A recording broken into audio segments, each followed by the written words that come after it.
ಮಹಿಳಾ ಸಬಲೀಕರಣ ಪ್ರಬಂಧ ಪೀಠಿಕೆ ಯತ್ರ ನಾರ್ಯಸ್ತು ಪೂಜ್ಯಂತೆ ರಮಂತೆ ತತ್ರ ದೇವತಾಃ ಎಂಬ ಮಾತಿನಂತೆ ಮಹಿಳೆಯರಿಗೆ ಗೌರವ ನೀಡುವ ಸಮಾಜವೇ ಉತ್ತಮ ಸಮಾಜವಾಗಿದೆ.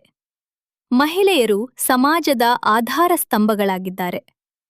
ತಾಯಿ, ಶಿಕ್ಷಕಿ, ವಿಜ್ಞಾನಿ, ನಾಯಕಿ ಮತ್ತು ಕಾರ್ಮಿಕೆಯಾಗಿ ಮಹಿಳೆಯರು ಸಮಾಜ ನಿರ್ಮಾಣದಲ್ಲಿ ಮಹತ್ವದ ಪಾತ್ರ ವಹಿಸುತ್ತಾರೆ.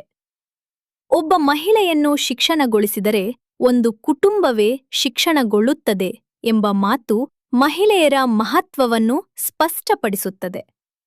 ಮಹಿಳೆಯರಿಗೆ ಸಮಾನ ಹಕ್ಕು, ಗೌರವ, ಶಿಕ್ಷಣ, ಉದ್ಯೋಗ ಮತ್ತು ನಿರ್ಧಾರ ಸ್ವಾತಂತ್ರ್ಯ ನೀಡುವುದೇ ಮಹಿಳಾ ಸಬಲೀಕರಣವಾಗಿದೆ. ಇಂದಿನ ಭಾರತದಲ್ಲಿ ಮಹಿಳಾ ಸಬಲೀಕರಣವು ಸಾಮಾಜಿಕ ನ್ಯಾಯ ಮತ್ತು ರಾಷ್ಟ್ರೀಯ ಅಭಿವೃದ್ಧಿಯ ಪ್ರಮುಖ ವಿಷಯವಾಗಿದೆ. ವಿಷಯ ವಿವರಣೆ. ಮಹಿಳಾ ಸಬಲೀಕರಣದ ಅರ್ಥ.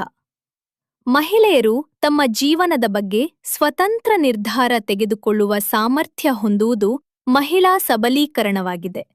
ಇದು ಶಿಕ್ಷಣ, ಆರ್ಥಿಕತೆ, ರಾಜಕೀಯ ಮತ್ತು ಸಾಮಾಜಿಕ ಕ್ಷೇತ್ರಗಳಲ್ಲಿ ಮಹಿಳೆಯರ ಪಾಲ್ಗೊಳ್ಳುವಿಕೆಯನ್ನು ಹೆಚ್ಚಿಸುತ್ತದೆ.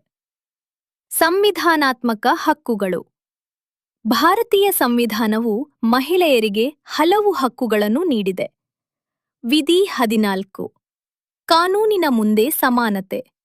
ವಿಧಿ 15 ಲಿಂಗ ಆಧಾರದ ಮೇಲೆ ಭೇದ ಭಾವ ನಿಷೇಧ. ವಿಧಿ 16 ಉದ್ಯೋಗದಲ್ಲಿ ಸಮಾನ ಅವಕಾಶ. ವಿಧಿ 39 ಸಮಾನ ವೇತನ. ಇವು ಮಹಿಳಾ ಸಬಲೀಕರಣಕ್ಕೆ ಬಲವಾದ ಆಧಾರಗಳಾಗಿವೆ. ಮಹಿಳೆಯರ ಸಾಧನೆ. ಇಂದಿನ ಭಾರತದಲ್ಲಿ ಮಹಿಳೆಯರು ವಿವಿಧ ಕ್ಷೇತ್ರಗಳಲ್ಲಿ ಸಾಧನೆ ಮಾಡುತ್ತಿದ್ದಾರೆ. ವಿಜ್ಞಾನ ಮತ್ತು ತಂತ್ರಜ್ಞಾನ. ಇಸ್ರೋ ಮತ್ತು DRDOಗಳಲ್ಲಿ ಮಹಿಳಾ ವಿಜ್ಞಾನಿಗಳು ಮಹತ್ವದ ಕೊಡುಗೆ ನೀಡುತ್ತಿದ್ದಾರೆ. ಭಾರತದಲ್ಲಿ STEM ಶಿಕ್ಷಣದಲ್ಲಿ ಮಹಿಳೆಯರ ಪಾಲ್ಗೊಳ್ಳುವಿಕೆ 43% ಹೆಚ್ಚಾಗಿದೆ. ಇದು ಜಗತ್ತಿನಲ್ಲೇ ಉನ್ನತ ಪ್ರಮಾಣಗಳಲ್ಲಿ ಒಂದಾಗಿದೆ. ರಕ್ಷಣಾ ಕ್ಷೇತ್ರ. 2025ರಲ್ಲಿ ಅಸ್ಥಾಪೂನಿಯಾ ಭಾರತೀಯ ನೌಕಾಪಡೆಯ ಮೊದಲ ಮಹಿಳಾ ಫೈಟರ್ ಪೈಲಟ್ ಆಗಿ ಇತಿಹಾಸ ನಿರ್ಮಿಸಿದರು. ಕ್ರೀಡೆ. PV ಸಿಂಧು, ಮೇರಿ ಕೋಮ್, ಮೀರಾಬಾಯಿ ಚಾನು ಮುಂತಾದವರು ಜಾಗತಿಕ ಮಟ್ಟದಲ್ಲಿ ಭಾರತದ ಹೆಸರನ್ನು ಎತ್ತಿ ಹಿಡಿದಿದ್ದಾರೆ. ರಾಜಕೀಯ. ದ್ರೌಪದಿ ಮುರ್ಮು ರಾಷ್ಟ್ರಪತಿಯಾಗಿರುವುದು ಮಹಿಳಾ ನಾಯಕತ್ವದ ಪ್ರಮುಖ ಉದಾಹರಣೆಯಾಗಿದೆ. ಸರ್ಕಾರದ ಕ್ರಮಗಳು. ನಾರಿ ಶಕ್ತಿ ವಂದನ್ ಅಧಿನಿಯಮ 2023. ಈ ಕಾನೂನಿನ ಮೂಲಕ ಲೋಕಸಭೆ ಮತ್ತು ರಾಜ್ಯ ವಿಧಾನಸಭೆಗಳಲ್ಲಿ ಮಹಿಳೆಯರಿಗೆ 33% ಮೀಸಲಾತಿ ನೀಡಲಾಗಿದೆ.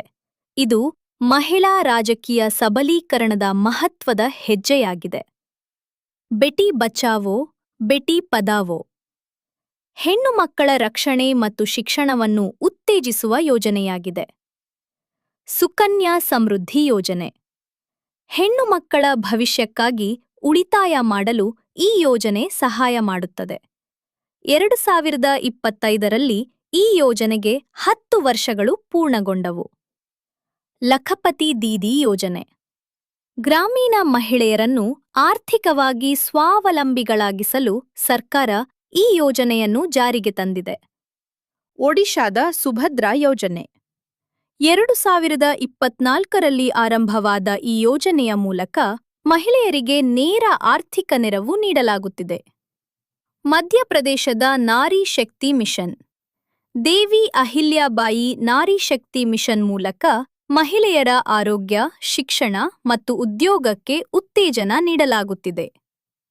ಮಹಿಳಾ ಸಬಲೀಕರಣದ ಮಹತ್ವ. ಆರ್ಥಿಕ ಅಭಿವೃದ್ಧಿ. ಮಹಿಳೆಯರ ಉದ್ಯೋಗ ಭಾಗವಹಿಸುವಿಕೆ ಹೆಚ್ಚಿದರೆ ದೇಶದ GDP ಕೂಡ ಹೆಚ್ಚುತ್ತದೆ. ಸಾಮಾಜಿಕ ಸಮಾನತೆ. ಮಹಿಳೆಯರಿಗೆ ಸಮಾನ ಅವಕಾಶ ದೊರೆತಾಗ ಸಮಾಜದಲ್ಲಿ ನ್ಯಾಯ ಮತ್ತು ಸಮಾನತೆ ಹೆಚ್ಚುತ್ತದೆ. ಕುಟುಂಬದ ಅಭಿವೃದ್ಧಿ. ಶಿಕ್ಷಿತ ಮತ್ತು ಸ್ವಾವಲಂಬಿ ಮಹಿಳೆ ಕುಟುಂಬದ ಆರೋಗ್ಯ ಮತ್ತು ಶಿಕ್ಷಣ ಮಟ್ಟವನ್ನು ಸುಧಾರಿಸುತ್ತಾಳೆ. ರಾಷ್ಟ್ರೀಯ ಅಭಿವೃದ್ಧಿ. ವಿಮೆನ್ ಲೆಡ್ ಡೆವಲಪ್ಮೆಂಟ್ ಭಾರತದ ಅಭಿವೃದ್ಧಿಯ ಪ್ರಮುಖ ಗುರಿಯಾಗಿದೆ. ಮಹಿಳೆಯರು ಎದುರಿಸುತ್ತಿರುವ ಸವಾಲುಗಳು ಗೃಹ ಹಿಂಸೆ, ಲೈಂಗಿಕ ಕಿರುಕುಳ, ಅಸಮಾನ ವೇತನ, ಬಾಲ್ಯ ವಿವಾಹ, ಮಹಿಳಾ ಸುರಕ್ಷತೆ ಸಮಸ್ಯೆಗಳು, ಉದ್ಯೋಗದಲ್ಲಿ ಕಡಿಮೆ ಪ್ರತಿನಿಧಿತ್ವ. ಭಾರತದಲ್ಲಿ ಎಸ್ಟಿಇಎಂ ಕ್ಷೇತ್ರದಲ್ಲಿ ಮಹಿಳೆಯರ ಶಿಕ್ಷಣ ಹೆಚ್ಚಿದರೂ ಉದ್ಯೋಗ ಕ್ಷೇತ್ರದಲ್ಲಿ ಮಹಿಳೆಯರ ಪ್ರಮಾಣ ಇನ್ನೂ ಕಡಿಮೆಯಿದೆ. ಮಹಿಳಾ ಸುರಕ್ಷತೆ ಮತ್ತು ಜಾಗೃತಿ ಉತ್ತರ ಪ್ರದೇಶದಲ್ಲಿ ಮಿಷನ್ ಶಕ್ತಿ ಮತ್ತು ಆಪರೇಷನ್ ಜಾಗೃತಿ ಮೂಲಕ ಮಹಿಳಾ ಸುರಕ್ಷತೆ ಮತ್ತು ಜಾಗೃತಿ ಕಾರ್ಯಕ್ರಮಗಳನ್ನು ನಡೆಸಲಾಗುತ್ತಿದೆ. ಲಕ್ಷಾಂತರ ಮಹಿಳೆಯರಿಗೆ ಸ್ವರಕ್ಷಣಾ ತರಬೇತಿ ನೀಡಲಾಗಿದೆ. ಮಹಿಳಾ ಸಬಲೀಕರಣಕ್ಕಾಗಿ ಅಗತ್ಯ ಕ್ರಮಗಳು. ಮಹಿಳಾ ಶಿಕ್ಷಣಕ್ಕೆ ಹೆಚ್ಚಿನ ಒತ್ತು, ಸಮಾನ ವೇತನ ಜಾರಿಗೆ ತರುವುದು, ಮಹಿಳಾ ಸುರಕ್ಷತೆಯನ್ನು ಬಲಪಡಿಸುವುದು, ಸ್ವಸಹಾಯ ಸಂಘಗಳಿಗೆ ಉತ್ತೇಜನ. ಎಸ್ಟಿಇಎಂ ಮತ್ತು ಡಿಜಿಟಲ್ ಶಿಕ್ಷಣದಲ್ಲಿ ಮಹಿಳೆಯರ ಪಾಲ್ಗೊಳ್ಳುವಿಕೆ ಹೆಚ್ಚಿಸುವುದು. ರಾಜಕೀಯ ಕ್ಷೇತ್ರದಲ್ಲಿ ಮಹಿಳೆಯರ ಭಾಗವಹಿಸುವಿಕೆ ಹೆಚ್ಚಿಸುವುದು. ಉಪಸಂಹಾರ: ಮಹಿಳಾ ಸಬಲೀಕರಣವು ದೇಶದ ಅಭಿವೃದ್ಧಿಗೆ ಅತ್ಯಂತ ಅಗತ್ಯವಾಗಿದೆ.